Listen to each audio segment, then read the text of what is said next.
Bom dia, amigos e amigas, bom dia, senhores e senhoras. Eu sou Daniel Nonato. Hoje, um pouco assim, só mostrando as ruas da cidade onde estou residindo atualmente, a cidade de Japeri. Lembrando que nesses dias, quinta-feira passada, o presidente falou que quem tomou a vacina de Covid está pretenso a ter o HIV. Interessante que a esposa dele tomou a vacina, mesmo nos Estados Unidos, mas tomou a vacina. Também os filhos, os filhos do presidente tomou a vacina. E aí nós temos uma novidade hoje, extra, gravem comigo, escutem aí. Temos mais um aumento da gasolina. Parabéns, dos combustíveis aí, parabéns aos envolvidos na questão. Mas sou eu que sou politiqueiro, sou eu que estou envolvido em querer provar que esse governo não tem jeito. Também tivemos para falar com vocês aqui, ouvindo alguns amigos dizer que não quer ver o caminhão onde o povo garimpa a comida, onde o povo busca o alimento. Não quero enxergar isso, vou mudar de canal. A Globo Lixo está mostrando isso.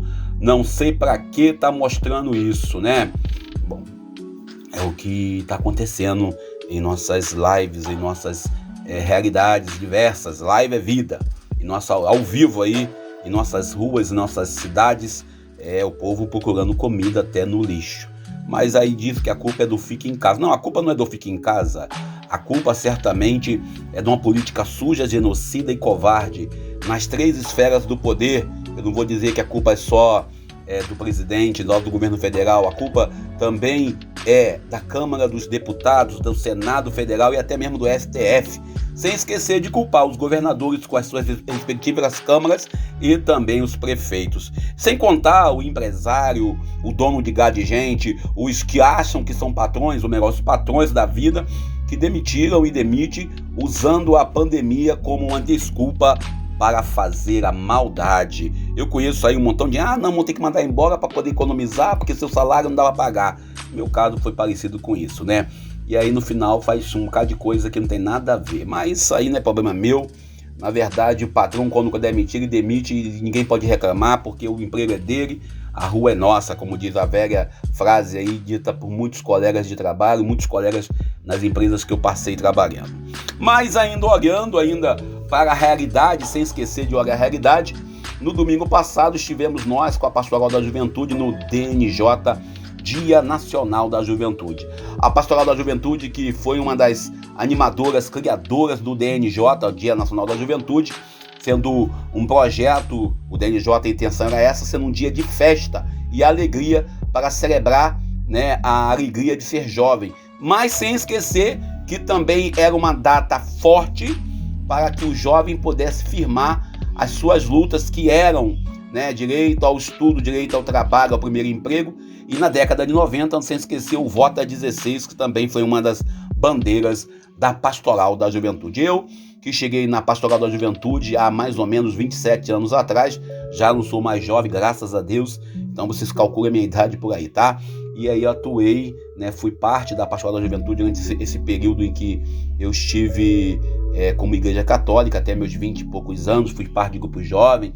Depois fui cuidar da minha vida em outros movimentos e pastorais da Diocese de Nova Iguaçu, onde eu sou cria, No caso, eu estive no Conselho também, sem esquecer o Conselho de Crandade, sem esquecer o Conselho Nacional do Laicato, CNLB Leste 1, Diocese de Nova Iguaçu, e sem esquecer todos os movimentos e amigos, na catequese, inclusive, que nós temos. Mas vamos nós para o Evangelho do dia. O Evangelho do dia hoje, o Evangelho de Lucas, capítulo 13, versículo 18 ao 21.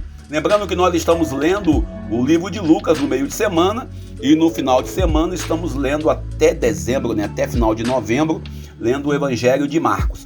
Ano que vem nós vamos ler o Evangelho de Lucas no domingo e aí no meio de semana vamos ler outro Evangelho, que deve ser o Mateus, eu não vou falar que vai ser Mateus, e também o Evangelho de Lucas. A gente quer recordar e queremos recordar que o evangelista Lucas, ele é um dos que mais se preocupa em detalhar a vida de Jesus, no mínimos detalhes, como eu disse para a juventude no domingo, Eu dizia, comigo tem que ser nos mínimos detalhes. Naquele tempo, Jesus ele estava sempre a caminho de Jerusalém. E interessante que ontem nós lemos Lucas capítulo 13, versículo 10 ao 17, quando Jesus aparece aquela mulher que está há 18 anos, né? 18 anos também, 9, mas é o número 18 anos, 3 vezes 6, 18. Lembrando que ela está 18 anos sendo escrava de uma situação da vida. E hoje, Jesus traz para nós uma verdade sobre a semente, o grão de mostarda, que o homem lançou e ela cresce e se torna uma das maiores plantas. O interessante é que ontem nós tivemos o conflito entre curar no dia de sábado ou não curar no dia de sábado. Essa é a realidade. E Jesus ele traz para os fariseus e saduceus um alerta para hoje os fariseus do século 21, para esses e essas que ficam preocupados se fulano pode ou não pode comungar, se Ciclano pode ou não pode assumir algum ministério, ou se Beltrano é ou não é digno de tal ou de tal postura, de tal cargo. O interessante é que a crítica de Jesus a esses que estão aí na direção da comunidade hoje, ainda hoje temos muitos fariseus que estão na direção, na coordenação, estão na parte da comunidade que se acham mais santos e mais puros, que olham se está no direito canônico, se está no catecismo, se está lá na Bíblia, etc e tal. Esses mesmo que são aqueles que dizem que fazem a igreja. Ontem nós estivemos no encontro com alguns amigos pastores falando sobre a importância da santidade, e a santidade sendo algo que a gente sempre imagina como algo externo. A santidade ela não é algo externo, também é algo interno. Ou seja, a santidade é uma busca constante. E todos aqueles que já se acham santos, certamente já deixaram de ser. Uma frase que eu vi também, que a gente escuta de vez em quando: a minha santidade, a nossa santidade, ela não pode nos causar orgulho. Tudo que é orgulho é inchado, e tudo que é inchado é pecado. Então a gente não pode achar, não, porque eu sou muito frequentador de igreja, porque frequentador todo mundo pode ser. Uma frase de Padre Zezinho que diz que você ir na oficina não te faz mecânico. É verdade, você pode ir na oficina todo dia, mas isso não te faz mecânico. E hoje o Evangelho de Lucas, capítulo 13, versículo 18 ao 21, fala certamente que o reino de Deus é algo sobrenatural, que nós queremos sempre, nós queremos estar sempre no reino de Deus. Mas para participar, para estar nesse reino, se faz necessário algumas renúncias. Por isso, durante a semana, domingo nós lemos aí o Evangelho do Timeu, e também lemos na semana retrasada aquela questão do ser maior no reino do céu. E na outra semana, no domingo, nós lemos lá o Evangelho de Marcos, falando sobre o jovem rico. O interessante é que nós queremos sempre também ter uma materialidade do reino de Deus. A gente imagina o reino de Deus como algo palpável. O reino de Deus é algo eterno, algo que está além da compreensão do homem. Depois de Jesus ter manifestado a sua cura àquela mulher curvada no dia de sábado, Jesus hoje dá um grande puxão de orelha. Jesus, ele manifesta como hoje. Hoje Jesus está chamando a gente para a salvação que se realiza através do amor. O amor, sobretudo, ao excluído.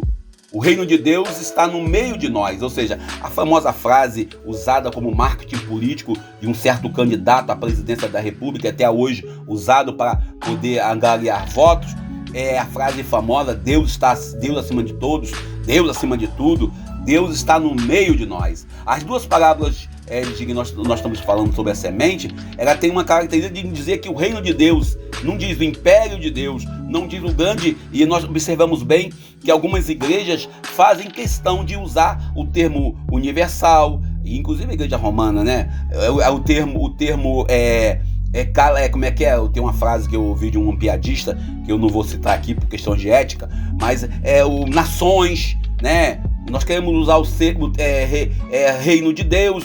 Nós temos sempre que usar o reino de Deus como algo grandioso.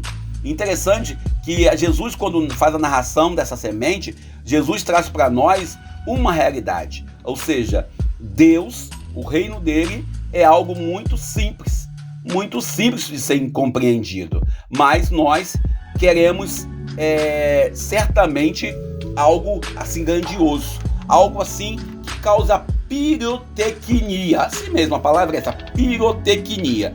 E as pessoas acham que isso é bonito. Interessante que Jesus, quando fala da mostarda, o grão de mostarda, a gente olha bem, e Jesus ainda fala sobre o fermento de uma mulher. Ele traz para nós duas coisas que você, aparentemente, ela não é grandiosa. Aparentemente, ela não tem essa força toda que a gente acha. O fermento num pão, o fermento no bolo, você experimenta fazer um bolo sem fermento. O fermento é aquilo que faz crescer, mas não é aquilo que aparece. E nem é aquela quantidade enorme. Você pode ver que o trigo, você pode ver que os ovos, pode ver que o açúcar é colocado em maior quantidade. O evangelho de hoje ainda nos alerta para os excessos, né? A gente, quando pensa nos excessos, os excessos na questão da fé. Por isso Jesus ontem apresentou a crítica, uma crítica pesada, à prática farisaica de fé. Jesus ontem apresentou de forma muito radical, de forma muito extrema, essa crítica aos fariseus e saduceus, aos donos de gado de gente, aos senhores da história, aqueles que achavam que tinha a chave do reino dos céus, e muitas vezes muitos líderes religiosos invocam para si esse direito de ter chave do reino dos céus, quando na verdade, para ser salvo, basta você ter essas verdades. Primeiro, você saber que você não tem que ficar sendo estrela na comunidade, nem estrela, vamos dizer assim, na realidade que você vive. Segundo, que você tem que ser o essencial. O fermento é essencial para que o bolo cresça. O fermento é essencial para que o pão cresça, mas ele não pode ser em excesso. Se ele for em excesso, ele perde o sentido. Essa é a verdade que nós, às vezes, não queremos assumir. Por isso, eu paro por aqui. Hoje falamos um pouquinho, geralmente eu falo 25 minutos, né? Eu paro por aqui, agradecendo a você pela sua presença, pelo seu carinho, pela sua realidade em nossa caminhada. Lembrando sempre que é importante nós estarmos sempre com nossos cuidados no protocolo. Lembrando que o DNJ aconteceu domingo e nós cumprimos as metas de segurança, né? A juventude, como sempre, sendo responsável. Nós temos uma juventude responsável em nossa igreja diocesana, em nossas igrejas paroquiais, juventude que muita gente não dá confiança. E lembrando ainda que há uma necessidade, às vezes, de nós querermos provar nosso ponto de vista. Isso também Jesus traz nessa palavra de hoje. Lembrando ainda que Jesus, quando traz para nós essa verdade, e essa verdade que ele traz não é uma verdade, vamos dizer assim, que ele coloca, não é isso que eu estou provando. Não, ele traz um fato. Primeiro, ele cura a mulher, lá no evangelho de ontem, né? O texto de Lucas, capítulo 13, 10 ao 17, e hoje ele explica por que realizou a cura. E olha, interessante que nós temos hoje aí apenas 3 versículos. Lucas 13, 18 ao 21. E Jesus fala, olha, a mulher e a semente de mostarda. Espero que vocês celebrem a graça da vida. Obrigado a vocês pelo carinho, pela amizade. Lembrando a todos e a todas que ainda estamos precisando de emprego. Eu estou aí aceitando até encher garrafa de fumaça, e é possível, tá? E secar gelo também é possível. E eu estou aqui esperando que Deus me abençoe e me ajude com a graça do trabalho e do emprego com dignidade. Semana passada eu estive fazendo uma entrevista de emprego, mas infelizmente a coisa não fluiu como esperava-se. Estamos nós aqui agora esperando que Deus nos ajude a encontrar uma saída para esse momento de dificuldade. Estamos fazendo nossa parte. Hoje mesmo, pela manhã, no café da manhã, às 6h30 da manhã, quando eu levantei, a minha mãe perguntou se eu aceitaria trabalhar em tal lugar. Então eu falei, mãe, eu quero trabalhar. Não é pro meu nível superior, minha graduação, que vai me fazer negar, carregar peso e outras coisas. Eu ainda posso carregar peso, então tá bom. Quando eu puder, tá ótimo. Meu abraço, meu beijo, meu carinho para toda a juventude, da querida Pastoral da Juventude, para toda a juventude que quer ser semente do reino, para toda a juventude que é fermento na massa. Que possamos nós, como povo de Deus, como igreja, como parte de uma realidade, transformar. E vamos nós combater todo tipo de mentira, de fake news, e também vamos nos indignar, mas vamos também decidir quanto à situação que o país está passando. Não adianta eu querer puxar para vocês aqui a minha indignação e ficar somente no virtual. Tem que partir para o real. Agradeço a você, médico, enfermeiro, agente de saúde, todos vocês que fazem acontecer o combate à Covid-19. Obrigado pelo carinho, pela presença. Eu sou o Daniel Nonato. Bom dia.